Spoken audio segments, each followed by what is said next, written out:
Los invito, hermanos, a ir conmigo al libro de Apocalipsis, capítulo 21, libro de Apocalipsis, capítulo 21, y vamos a leer el versículo 1. Vi un cielo nuevo y una tierra nueva, porque el primer cielo y la primera tierra pasaron, y el mar ya no existía más. La expresión cielo y tierra es usada en la Escritura para designar el universo completo. En Génesis capítulo 1, versículo 1 leemos que en el principio Dios creó los cielos y la tierra, en una clara referencia a la creación del universo. Así que cuando Juan nos dice en Apocalipsis capítulo 21, versículo 1, que él vio en una visión un cielo nuevo y una tierra nueva, porque el primer cielo y la primera tierra pasaron, se está refiriendo precisamente a la remoción de las cosas creadas tal como las conocemos ahora, para dar paso a una nueva creación, a un nuevo universo. Juan vio en una visión que el universo creado que conocemos ahora fue removido y que un universo nuevo tomó su lugar. Ahora bien, ¿significa eso que vendrá un momento en que este universo, los cielos y la tierra, serán aniquilados totalmente, destruidos por completo, llevados a la inexistencia, para dar paso a un universo completamente nuevo, creado de la nada, tal como fue creado el universo actual?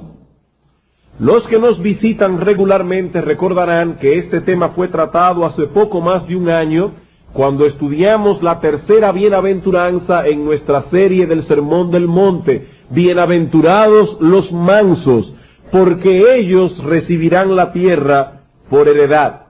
No obstante, tendremos que volver sobre este asunto nuevamente, para dar así por concluida esta serie de sermones sobre escatología bíblica. Y estoy consciente, hermanos, de que de la misma manera en que muchas preguntas han sido respondidas a través de estos sermones, muchas otras interrogantes han quedado sin respuesta.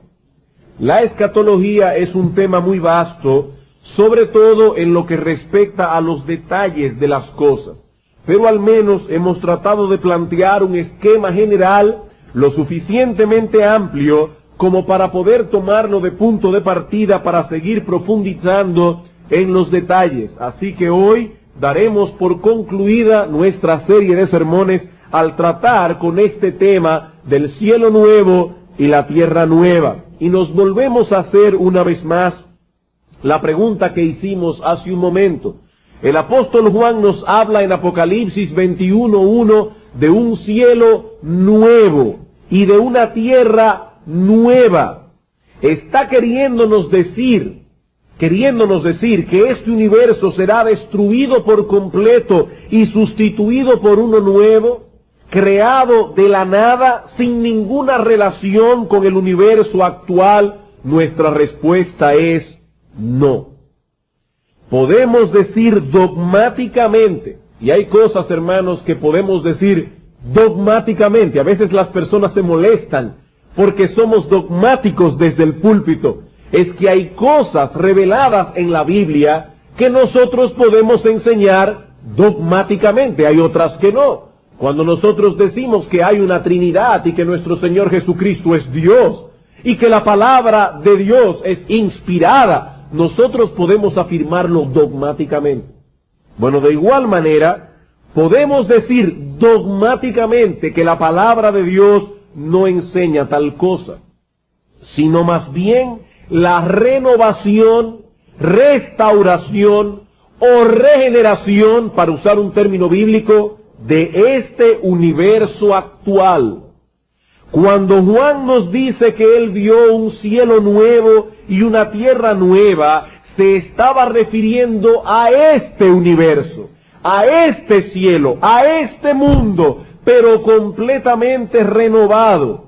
Un universo que será librado de los estragos que causó la entrada del pecado en el mundo.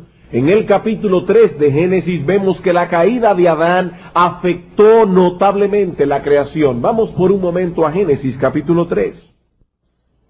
Génesis capítulo 3, versículo 17.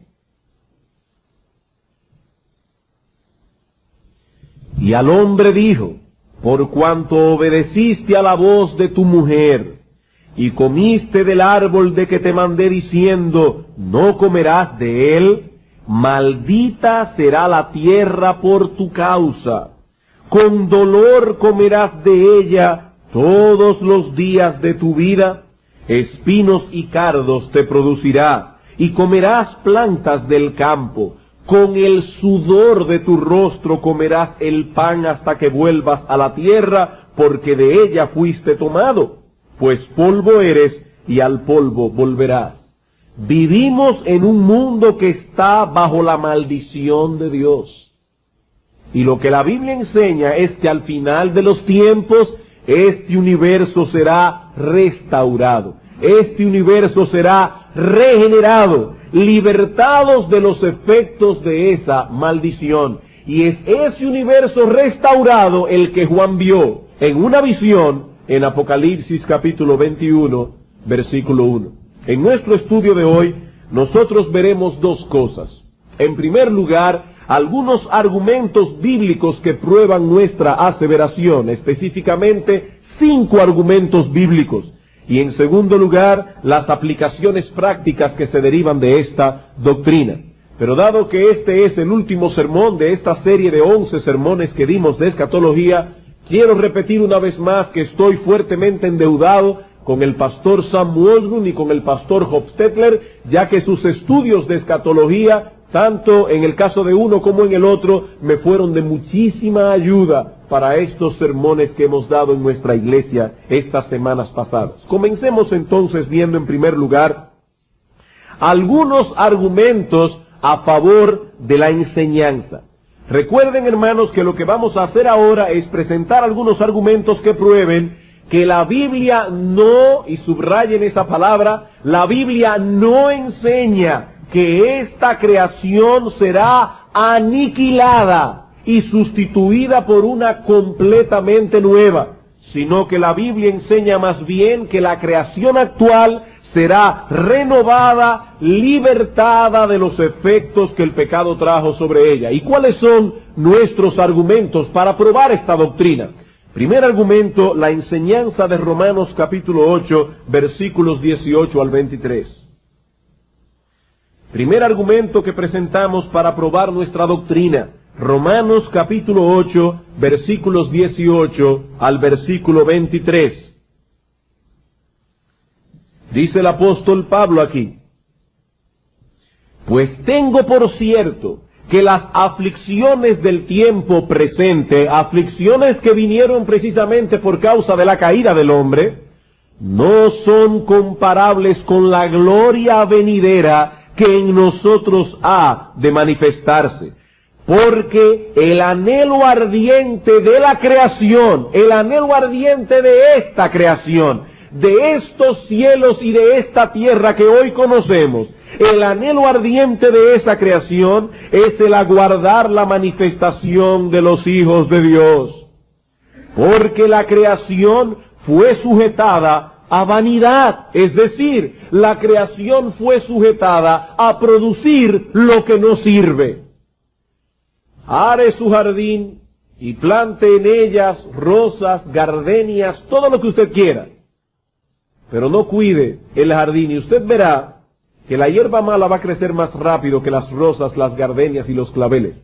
Porque esta tierra está maldita por causa del pecado. Dios sujetó este mundo a vanidad, es decir, a producir lo que es vano, a producir lo que no sirve. Sigue diciendo el apóstol Pablo, no por su propia voluntad, sino por causa del que la sujetó en esperanza. Hay una esperanza para este mundo actual. Porque también la creación misma será libertada de la esclavitud de corrupción a la libertad gloriosa de los hijos de Dios. Porque sabemos que toda la creación gime a una, y a una está con dolores de parto hasta ahora. Y no solo ella, sino que también nosotros, que tenemos las primicias del Espíritu, nosotros también gemimos dentro de nosotros mismos, esperando la adopción, la redención de nuestro cuerpo. El apóstol Pablo hace aquí una analogía entre lo que sucederá con nosotros y lo que sucederá con esta creación cuando llegue ese momento. ¿Qué sucederá con nosotros, hermanos? Que nuestros cuerpos serán resucitados. Y este cuerpo mortal será sustituido por un cuerpo de gloria. Ahora yo me pregunto, hermanos, en la resurrección, cuando nuestro Señor Jesucristo vuelva, ¿qué es lo que tendremos nosotros? ¿Otro cuerpo completamente diferente que no tiene nada que ver con el cuerpo que tenemos actualmente? O sea que si usted tenía 5 pies, va a tener 6, 5 ojos verdes. No, no, no. Es este cuerpo sin defecto. Es este cuerpo resucitado. Y el apóstol Pablo dice en 1 Corintios capítulo 15 que es como cuando usted siembra una semilla. Usted siembra una semilla de mango y sale una semilla de mango. No sale otra cosa. De igual manera, estos cuerpos fueron sembrados en corrupción, resucitarán en incorrupción. Estos cuerpos fueron sembrados en deshonra, resucitarán en gloria. Eso es exactamente, dice Pablo, lo que le espera a esta creación. Esta creación actual anhela ardientemente no ser aniquilada, no ser destruida por completo, no ser llevada a la inexistencia. Esta creación anhela ser liberada de la maldición causada por el pecado. Anhela ser libertada, dice Pablo, de la esclavitud de corrupción a la libertad gloriosa de los hijos de Dios. Primer argumento entonces, la enseñanza del apóstol Pablo en Romanos capítulo 8, versículos 18 al 23. Segundo argumento, la enseñanza del Señor Jesucristo en Mateo capítulo 19, versículo 28. Mateo capítulo 19, versículo 28.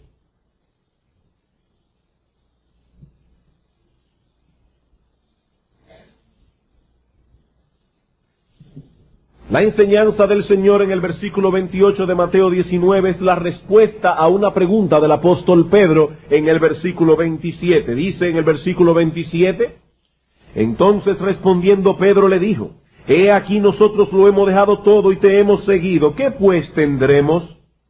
Y Jesús les dijo, de cierto os digo que en la regeneración, cuando el Hijo del Hombre se siente en el trono de su gloria, vosotros que me habéis seguido también os sentaréis sobre 12 tronos para juzgar a las 12 tribus de Israel.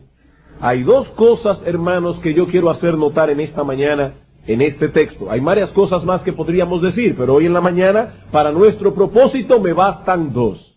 En primer lugar, noten, hermanos, que el evento del que se habla aquí tendrá lugar cuando nuestro Señor Jesucristo vuelva.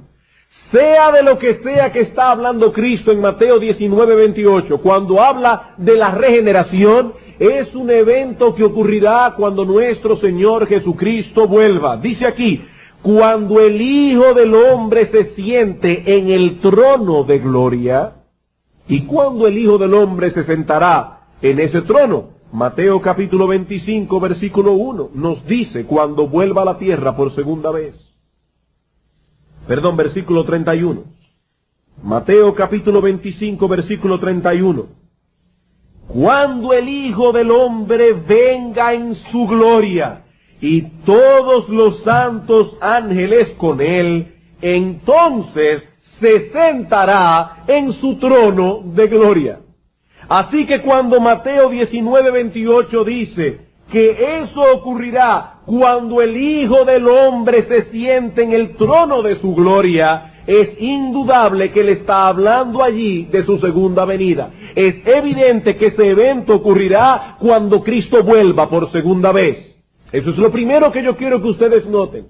Y en segundo lugar, deseo hacer notar aquello que ocurrirá en ese momento. El Señor Jesucristo dice, en la regeneración, cuando el Hijo del Hombre se siente en el trono de su gloria. Hermanos, ¿de qué regeneración está hablando Cristo en este pasaje? El comentarista William Hendrickson, y eso es lo que creen, hasta donde yo tengo entendido, casi todos los comentaristas y exégetas, no importa del bando en que estén. Pero cito a Hendrickson porque es un hombre muy erudito. Hendrickson comenta al respecto. En la regeneración, esto es, en lo que podríamos llamar el universo restaurado o renovado, el nuevo cielo y la nueva tierra, descrita en pasajes como Isaías 65, 17, 66, 22, segunda de Pedro 3, 13, Apocalipsis 21, 1, etc. Cuando el Señor Jesucristo vuelva, es lo que Él está enseñando aquí, la tierra no será aniquilada, pero tampoco continuará siendo lo que es ahora. Ninguna de las dos.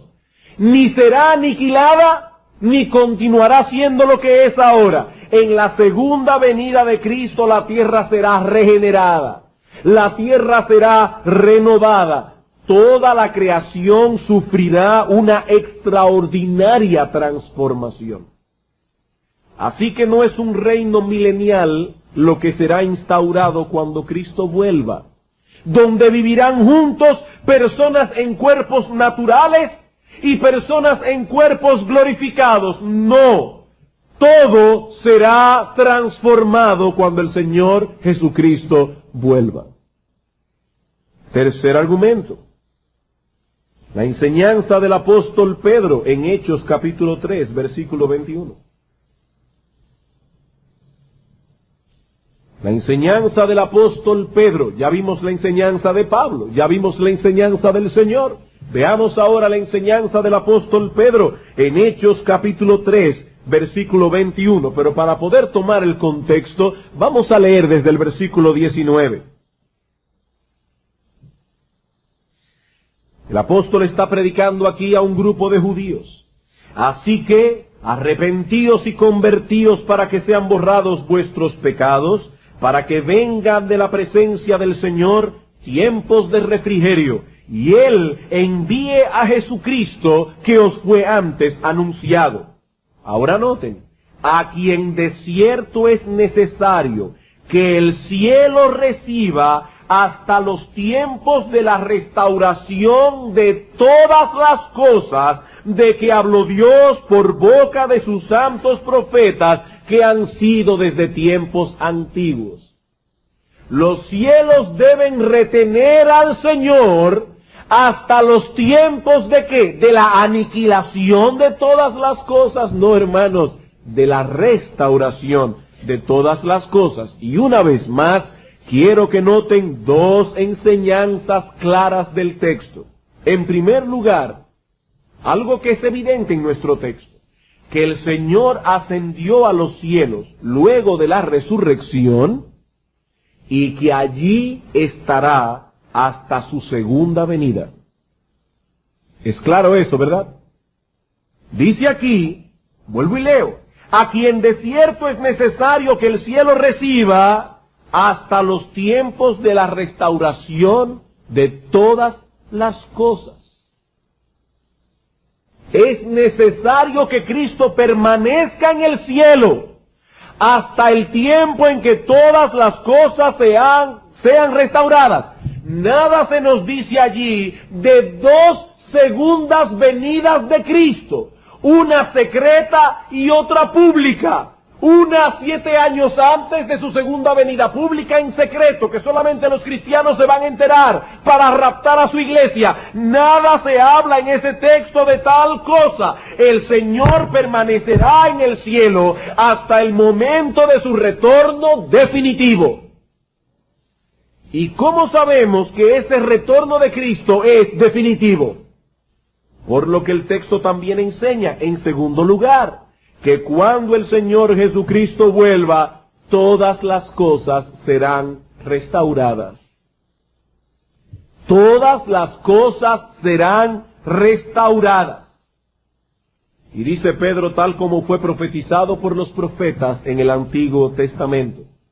Hermanos, ahí se cumplirán todas esas profecías, como veremos dentro de unos momentos, que aparecen en los libros de Isaías 65, 66, 11, 26, cuando habla de que el lobo y el cordero morarán juntos, de que un niño pastoreará una serpiente de áspid, de que no habrá más mal en toda la tierra que el Señor ha hecho. Dice Pedro, todo eso ocurrirá cuando nuestro Señor Jesucristo vuelva.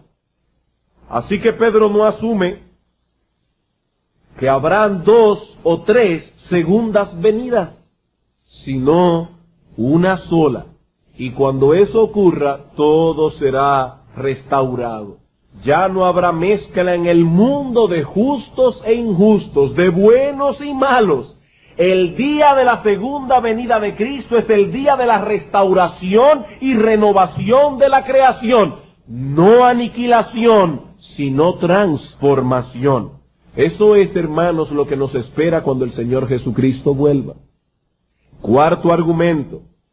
La enseñanza del mismo apóstol Pedro en 2 de Pedro capítulo 3. Hermanos, noten que no estamos tomando un texto oscuro de las Escrituras para crear todo un andamiaje teológico en base a un texto oscuro de las Escrituras. Estamos citando varios pasajes del Nuevo Testamento que enseñan la misma cosa. 2 de Pedro capítulo 3 versículos 10 al 14. Pero el día del Señor vendrá como ladrón en la noche, en el cual los cielos pasarán con grande estruendo, y los elementos ardiendo serán deshechos, y la tierra y las obras que en ella hay serán quemadas. Puesto que todas estas cosas han de ser deshechas, ¿cómo no debéis vosotros andar en santa y piadosa manera de vivir? Esperando y apresurándoos para la venida del día de Dios, en el cual los cielos encendiéndose serán deshechos, y los elementos siendo quemados se fundirán. Pero nosotros esperamos, según sus promesas, cielos nuevos y tierra nueva, en los cuales mora la justicia. Por lo cual, oh amados, estando en espera de estas cosas, procurad con diligencia ser hallados por Él, sin mancha e irreprensibles, en paz.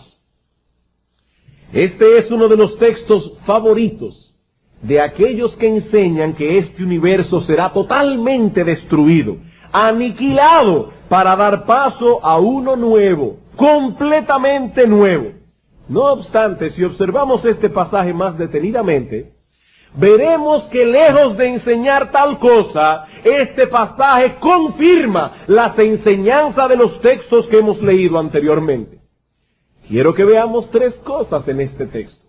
Noten en primer lugar el tiempo en que estos eventos toman lugar, y verán que es el mismo tiempo que narran los otros pasajes del Nuevo Testamento.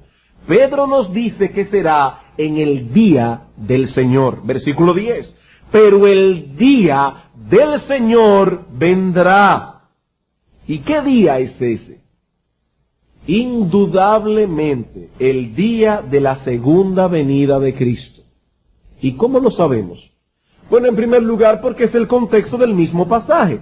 Dicen los versículos 1 al 4 el apóstol Pedro que en los postreros días vendrán personas burladoras. ¿Y de qué se burlarán? Diciendo, versículo 4, ¿y dónde está la promesa de su advenimiento? ¿Y cuándo es que Cristo viene? Que yo estoy oyendo continuamente que Cristo viene y nada de venir. ¿Dónde está la promesa de su advenimiento? Porque desde el día en que los padres durmieron, todas las cosas permanecen así, como desde el principio de la creación. Y Pedro, hablando de ese mismo día, del advenimiento del Señor, dice, porque el día del Señor, el día de su venida, vendrá como ladrón en la noche. Pero si alguno todavía no está convencido, quiero que vaya conmigo a 1 Tesalonicenses capítulo 4.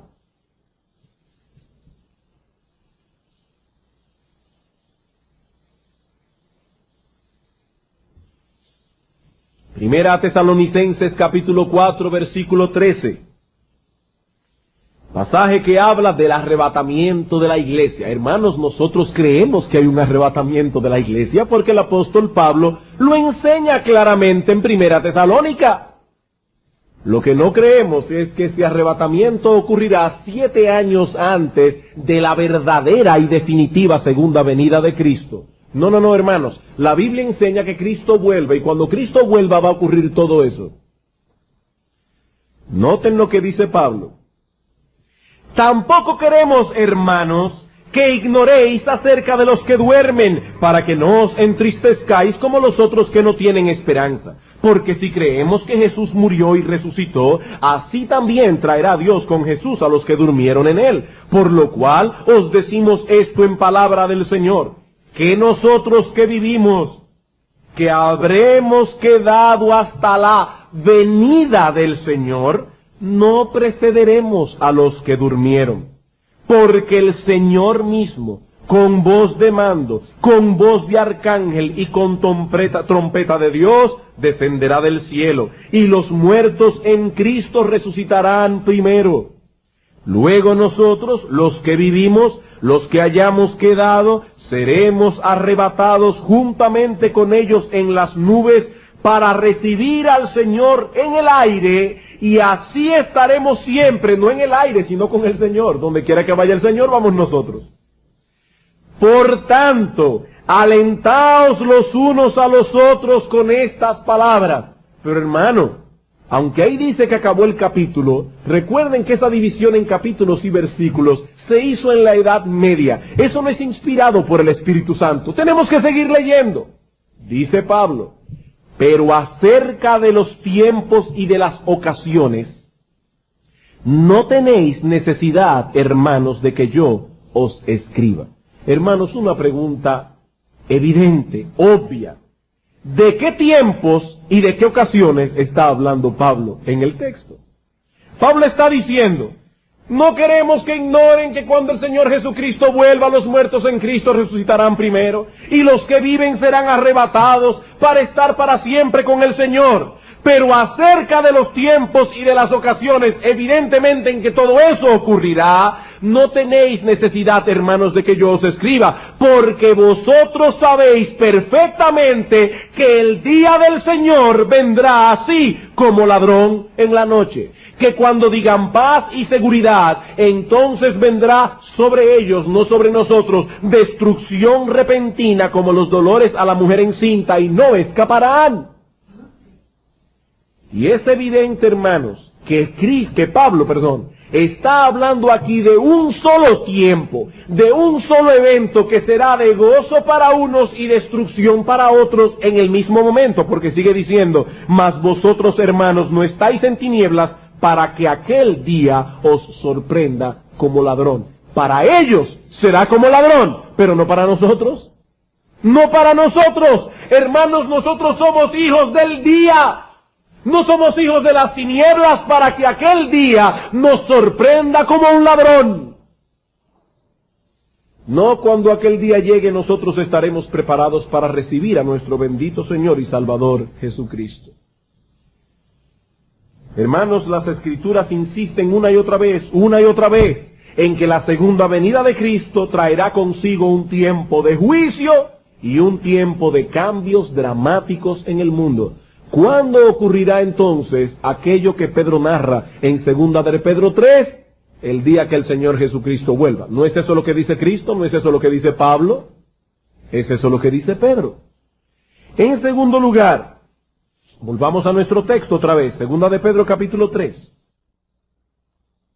En segundo lugar, noten, hermanos, que hay un paralelo en el contexto del capítulo 3 de 2 de Pedro entre la destrucción que se produjo en el tiempo de Noé, cuando la tierra fue destruida por un diluvio, y la destrucción que tendrá lugar cuando el Señor Jesucristo vuelva. Hay un paralelo entre estas dos destrucciones. Vean el versículo 5 del capítulo 3. Estos ignoran voluntariamente que en el tiempo antiguo fueron hechos por la palabra de Dios los cielos y también la tierra, que proviene del agua y por el agua subsiste, por lo cual el mundo de entonces pereció, fue destruido, anegado en agua. Pero los cielos y la tierra que existen ahora están reservados por la misma palabra, guardados para el fuego en el día del juicio y de la perdición de los hombres impíos. Hermanos, una pregunta. En los días de Noé, cuando este mundo fue destruido, cuando este mundo pereció, anegado en agua, ¿fue este universo aniquilado? ¿Fue este universo destruido por completo de tal manera que Dios tuvo que crear otro de la nada? Por supuesto que no. Este mundo no fue llevado a la inexistencia para dar paso a uno completamente nuevo. Y es esa la analogía que usa el apóstol Pedro para hablar de la destrucción que tendrá lugar cuando nuestro Señor Jesucristo vuelva. Así que no hay razón para pensar que el mundo actual será aniquilado cuando el Señor vuelva, aunque sí será destruido como lo fue en los tiempos antiguos, en los días de Noé.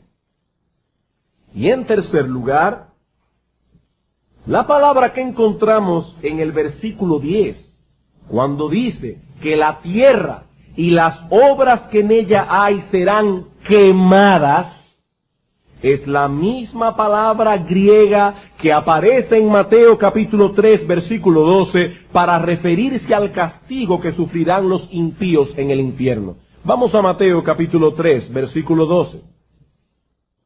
Mateo capítulo 3, versículo 12. Dice Juan el Bautista: su aventador está en su mano, y limpiará su era, y recogerá su trigo en el granero, y quemará la paja en fuego que nunca, nunca se apagará.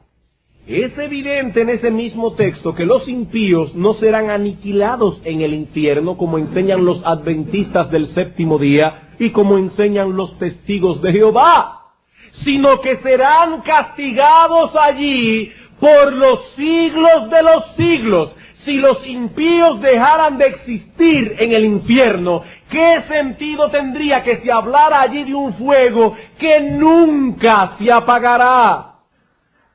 Como pueden ver entonces, hermanos, en 2 de Pedro capítulo 3, versículo 10, no se habla de la aniquilación total de este universo, sino más bien de la destrucción de las cosas creadas para dar paso a una nueva creación que no es otra que este mismo universo con este mismo planeta Tierra, pero totalmente purificado, totalmente renovado, totalmente transformado. Nuestra última argumentación, Apocalipsis capítulo 21, versículo 1, el texto que estamos estudiando en estos sermones. Apocalipsis capítulo 21, versículo 1.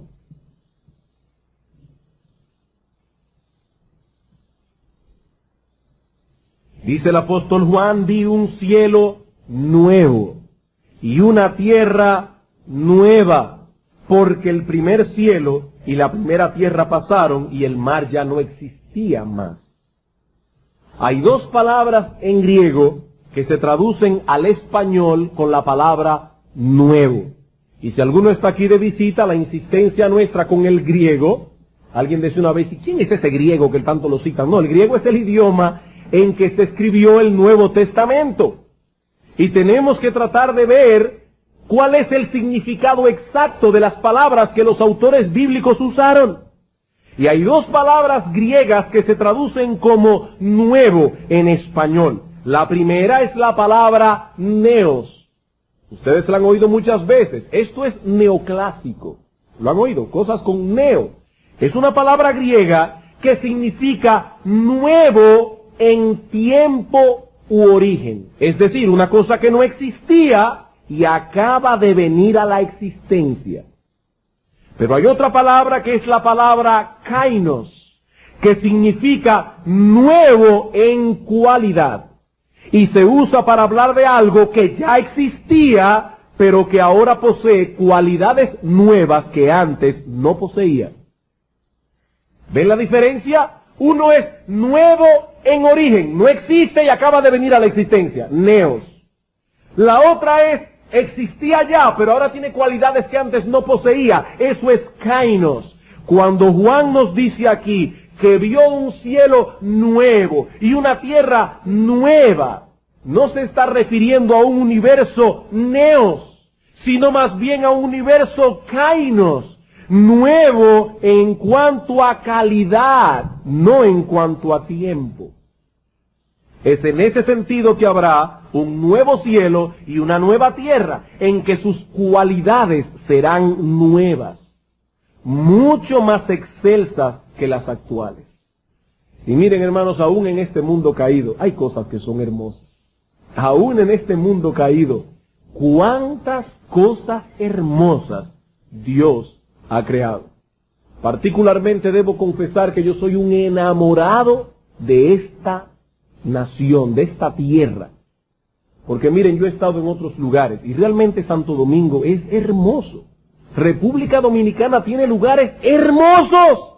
Aún a pesar de ser un mundo caído, es hermosa la creación. Cuando el Señor Jesucristo vuelva en gloria, los santos heredarán un mundo nuevo, renovado, un mundo que habrá sido libertado de todas las consecuencias de la caída del hombre. Alguien puede decir en esta mañana, está bien, pastor, me convenció. He entendido y aceptado lo que la Biblia enseña acerca del cielo nuevo y la tierra nueva. He comprendido que este universo no será aniquilado, sino más bien renovado. Pero ahora me pregunto, ¿qué importancia tiene todo esto? ¿Por qué tomar un sermón un domingo en la mañana y la mitad del sermón para dar argumentos para probar esto? ¿Por qué tanto empeño en demostrar esa verdad? Eso nos lleva a nuestro segundo punto, la importancia de esta doctrina. Ya vimos los argumentos que prueban la doctrina. Veamos ahora en segundo lugar la importancia de esta doctrina. 4 cosas. En primer lugar, si no poseemos una comprensión clara de estas cosas, no tendremos una perspectiva correcta de la vida futura. Si no tenemos una comprensión clara de estas cosas, tampoco tendremos una perspectiva correcta de la vida futura. Hermanos, muchos al día de hoy, y creo tristemente que aún miembros de esta iglesia que han estado sentados aquí oyendo muchas veces hablar de estas cosas, tienen un concepto muy etéreo de la vida futura.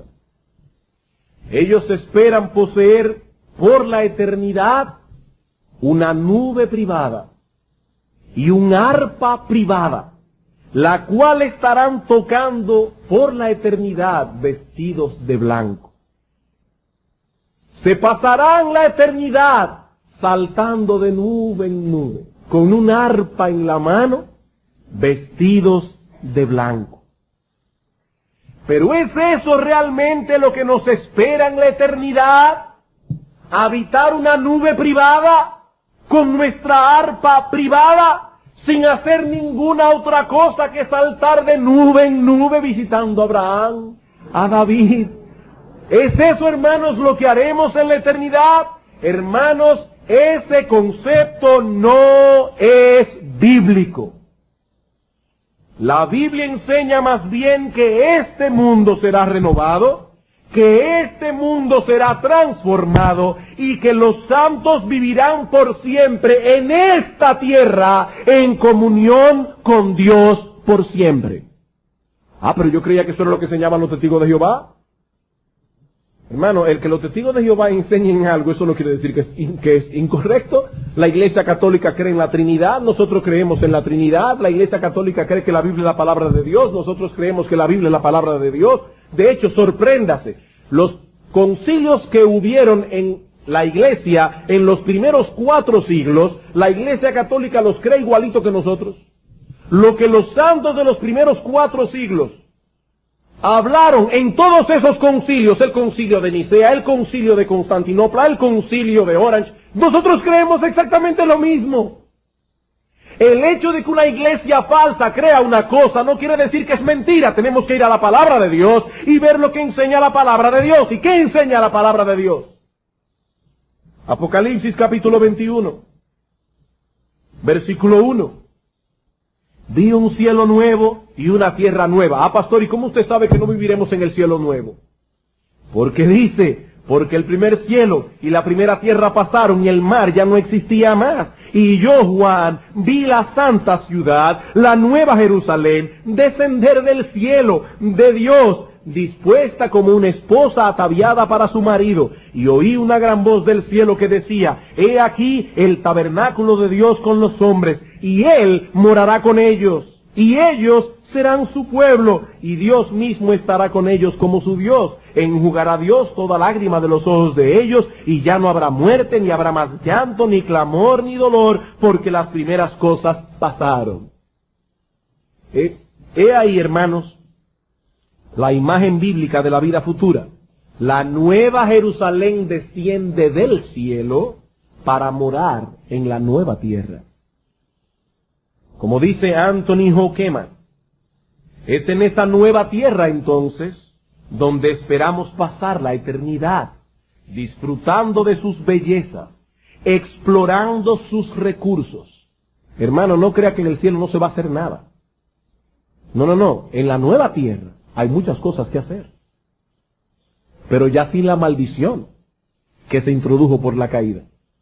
Así que si alguien pensaba en el cielo o en la eternidad como una vagancia perpetua, se equivocó. El trabajo fue introducido por Dios antes de la caída y habrá trabajo que hacer en el cielo. ¿Qué habrá que hacer? Yo no sé. Hermanos, Dios simplemente nos ha abierto un poco la cortina para que veamos a través. Y hemos visto un poquito para alimentar nuestra esperanza.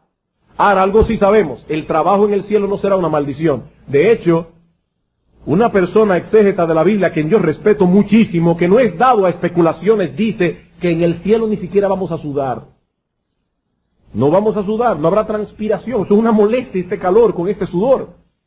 Porque el sudor fue introducido aparentemente después de la caída. Con el sudor de tu rostro comerás el pan. En el cielo no va a ser así. Sigue diciendo Hokeman.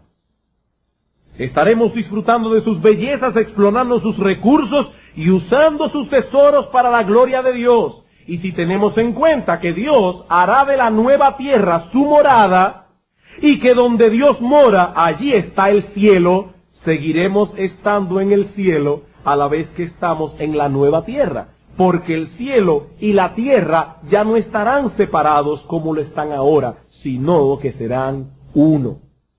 Así que cuando alguien dice yo espero ir al cielo, no está diciendo nada incorrecto, siempre y cuando entienda que el cielo va a estar aquí. Hermanos, esa fue la promesa que Dios hizo a Abraham y a sus descendientes. Una de las bendiciones incluidas en el pacto que Dios hizo con Abraham era la posesión de la tierra de Canaán. Vamos a Génesis capítulo 17, versículo 8. Génesis capítulo 17, versículo 8.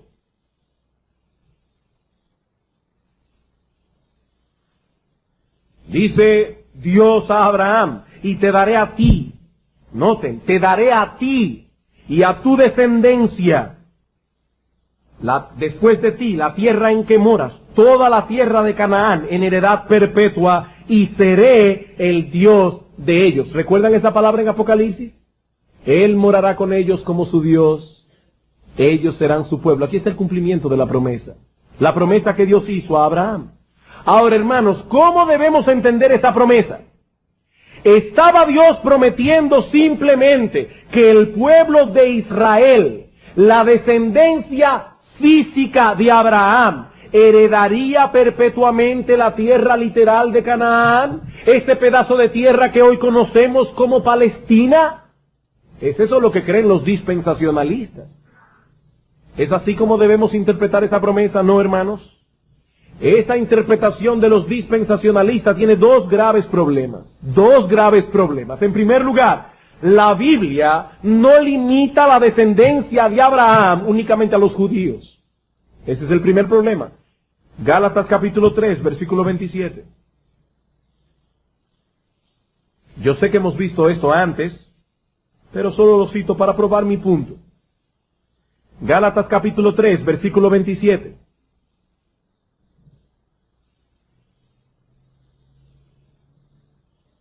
Dice el apóstol Pablo, porque todos los que habéis sido bautizados en Cristo, de Cristo estáis revestidos. Ya no hay judío, ni griego, no hay esclavo ni libre, no hay varón ni mujer, porque todos vosotros sois uno en Cristo Jesús. Y si vosotros sois de Cristo, ciertamente linaje, descendientes de Abraham sois, y por si queda alguna duda, herederos según la promesa. Hermanos, ¿herederos de qué promesa? De la promesa que Dios le dio a Abraham en Génesis 17:8. A ti y a tu descendencia después de ti daré esta tierra. Y aunque usted sea chino, alemán, norteamericano, nació en Bonao, en Cutupú, en Licey al Medio, usted, si es creyente, es heredero de la promesa. Somos descendientes de Abraham por la fe. La promesa que Dios le dio a Abraham fue: en ti serán benditas todas las familias de la tierra. Pero hay algo más. Las Escrituras tampoco limitan la promesa a la tierra de Canaán. Las Escrituras no limitan la promesa a la tierra de Canaán, a la tierra de Palestina. Hermanos, la Biblia se interpreta sola, y esa no es la interpretación que la misma palabra de Dios le da a la palabra Canaán. Noten, hermanos, que la promesa no fue dada únicamente a los descendientes de Abraham. La promesa fue dada a Abraham mismo y a su descendiente. Ahora yo me pregunto, ¿poseyó alguna vez Abraham la tierra de Canaán? Vamos a Hechos capítulo 7. ¿Poseyó alguna vez Abraham la tierra que Dios le prometió? Respuesta contundente: no, no.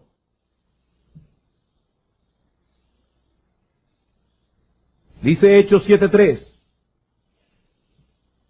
Y le dijo Dios a Abraham: sal de tu tierra y de tu parentela, y ven a la tierra que yo te mostraré. Entonces salió de la tierra de los caldeos y habitó en Aram, y de allí, muerto su padre, Dios le trasladó a esta tierra en la cual vosotros habitáis ahora, y no le dio herencia en ella, ni para poner un pie. Ni para poner un pie, pero le prometió que se la daría en posesión y a su descendencia después de él, cuando él aún no tenía hijo. Pregunta: ¿le mintió Dios a Abraham? ¿Fue defraudado Abraham en la promesa? Porque Abraham no tuvo tierra en Canaán ni para poner un pie. ¿Le mintió Dios a Abraham? Todos sabemos que Dios no puede mentir. Vamos a Hebreos capítulo 11. Y vamos